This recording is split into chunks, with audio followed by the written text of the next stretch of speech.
Ayan. Okay, so how did Pilates theory? Yung ibang tao nga.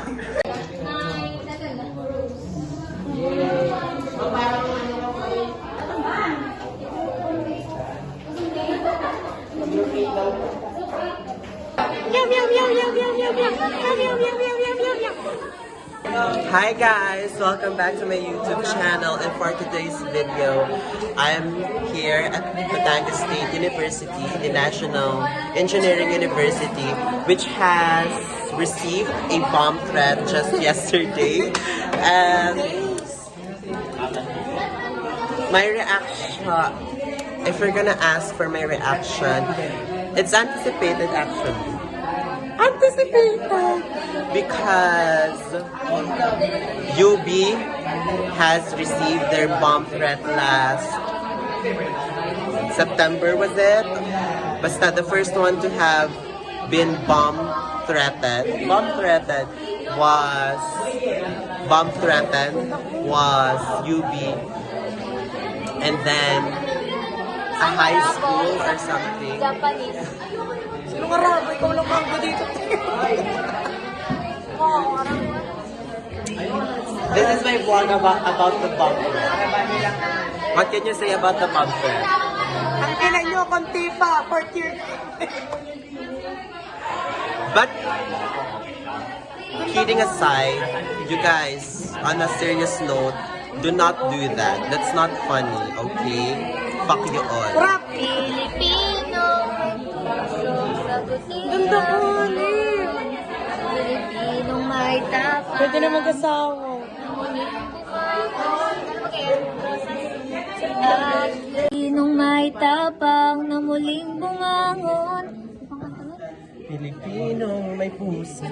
Ay, Pilipinong May pusong sagutin ang pagod. Pilipinong may tapang na muling bumangon. Pilipinong buong na paninindigan sa tama at totoo. Samahan mo ako. Ten, ten, ten.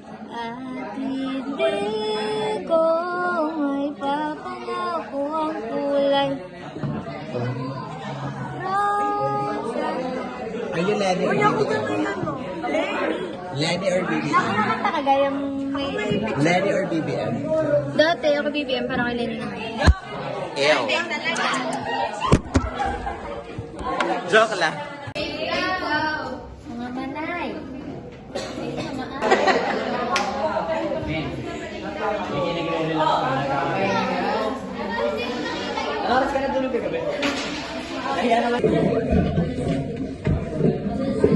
Hi guys.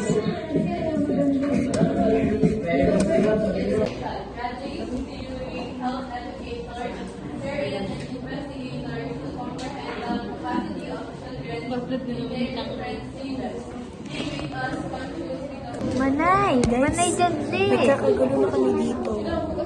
Kasi, unfair. Ito na ko nang hihibaba mong ganda. Parang ang tomboy sa'yo.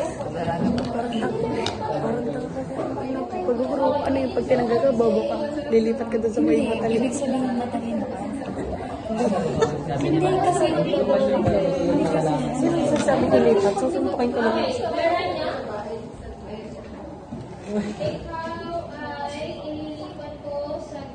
What is the velar place of articulation? The velar place of articulation is when the dorsum or the back of the tongue has contact with the palate, no? So it makes the g and k sound. And what are the words that has the g and k sound? It's good and kind. So being good and being kind are the velar virtues.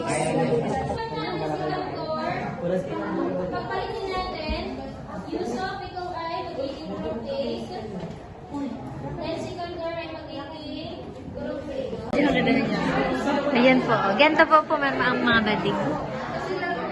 Oh, 0.5 po yan. O, diba? Naka 0.5 yan. Yan. Hindi naman magandang shot. Paano ito ano? Paano yung baligtad?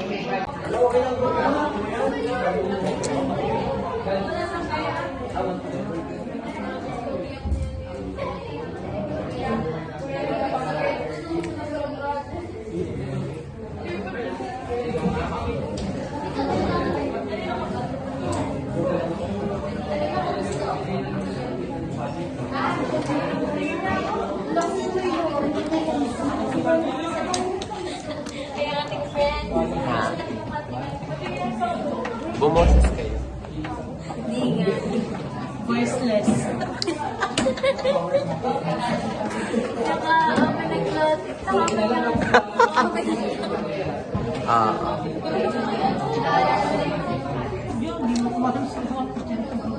Nung G12 ako, ganito kami matulog ng mga friends kong bakla.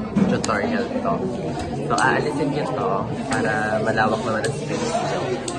Di ba yung makeup kami? Hindi kami pwede matulog na nakaupo, masisira ang makeup namin. So, ang pagtulog namin, nakatagilid na ganyan. Tapos, yung ulo mo, ilalagay mo dito. Tapos yung makeup mo, bawal matanggal. So, ganyan. Ganyan kami matulog ng mga bakla. Tapos yung buhok namin, tatakip lang namin sa mukha namin para syempre hindi naman kami, para may privacy naman ang bahagya. So, ganyan.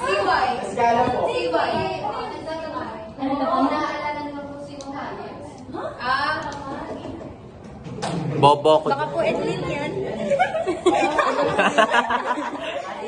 Inaalala daw ni Mo kung sino ang hayas. Imposible ako makahayas kasi yung solving birthday ko sinagot na. Kasi hindi naman yun ko naalala. Ano yan? Tayo sa mat. Turaan ko pa kayo ng mga tricks namin nung kami senior high. Mga bakla. Natutulog kami minsan sa ilalim ng sahig. So, ganito yung upuan namin.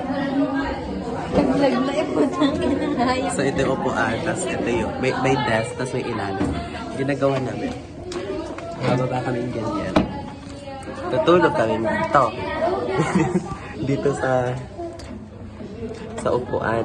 Para hindi ka makikita ng tip. Ay, bakit gantong ilalim ng ano ko?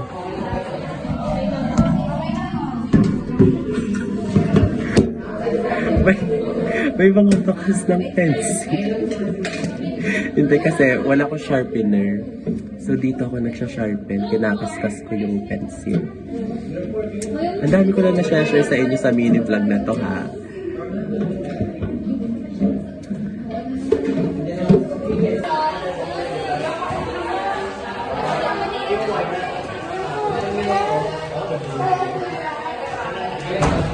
So you guys, let's do interviews with my classmates. I mean my blockmates. This is not high school, you guys. This is college. So, first off, we have Shara. What are you doing right here? Down here. Say hi to the vlog. Okay, so she's doing her thing down there, her business down there. And what we have here. Are you disrespecting the school property? You're not supposed to put your feet on it. Don't ever talk shit about my nipple tape. Okay? Pakita ko sa...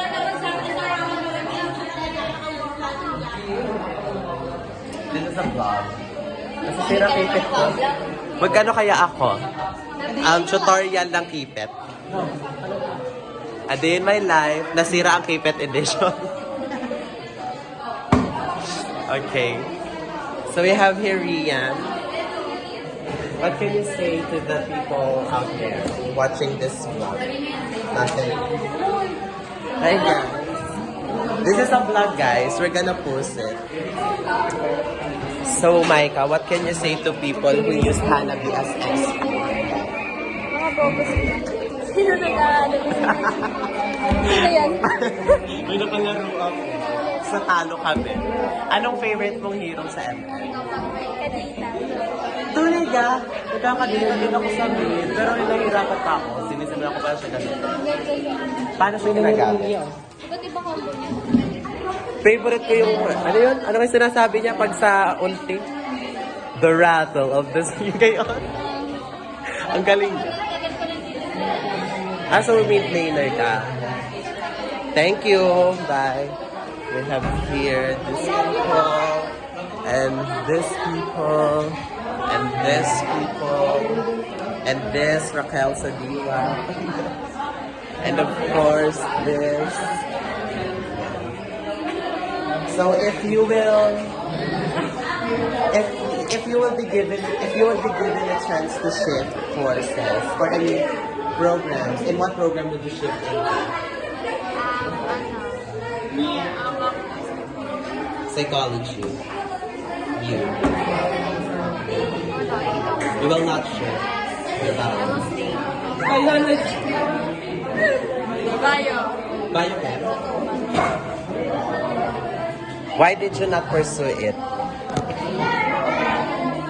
Madam ko. What do you mean? Absent yung dalawa. They're absent ka. Absent yung kaya tapos late giving Nag-enroll ka na dito. Oo. Alis na sila guys, mga sinis-Spartan.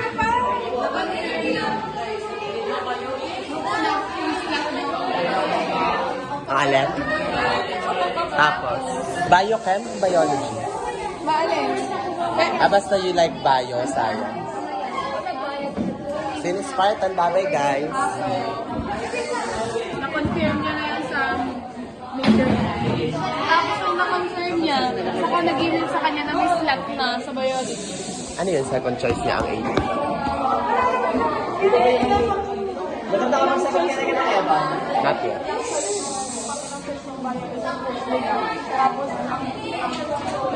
Going back to Honolulu. Maria. Ayun, wala sa kanyang choice ang BSN. Ang first choice niya ay biology.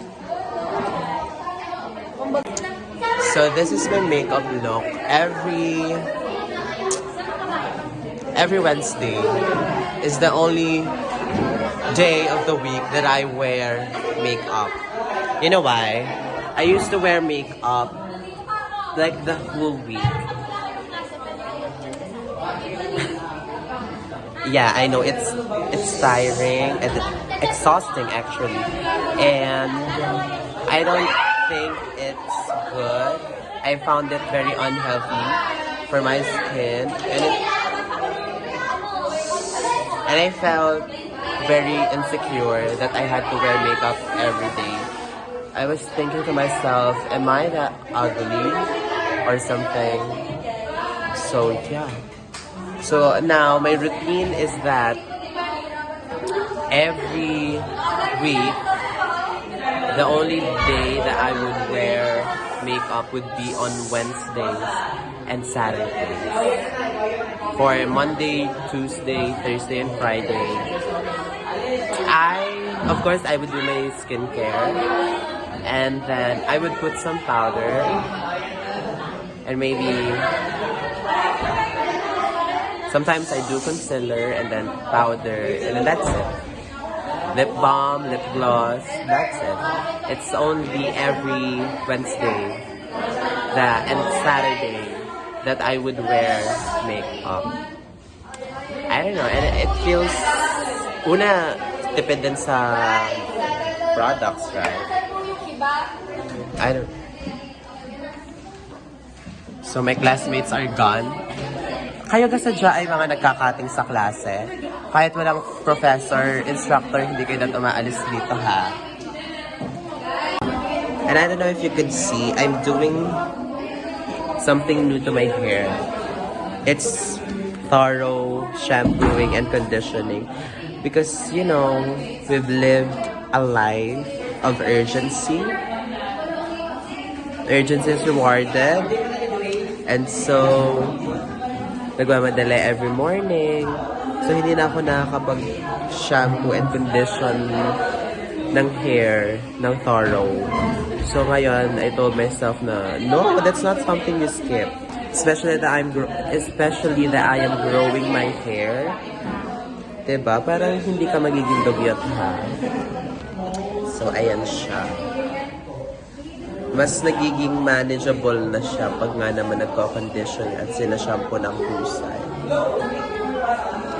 Ito kasi actually, I discovered when I started growing my hair, I discovered that it's somewhat wavy, the texture of it. I mean, naturally. And so, the tendency, if you have a wavy hair, I don't know if that's correct, but the tendency is that when you start growing it out, it would be, you call that? fly away. It would fly away. So I said, is it because of my texture or maybe there's other factors affecting it? And then when I searched online, it said that, you know, I must shampoo and condition, especially condition my hair well. So yeah. So ito siya, mas nagiging manageable siya. Hindi na siya fly away na bumabagsak siya pag nagko-conditioner ako ng bongga. And yeah. Perfect siya, diba? Babae siya. Pag nakatalikod, hindi mo paghahalataan. Huwag niyo kayong pabash siya.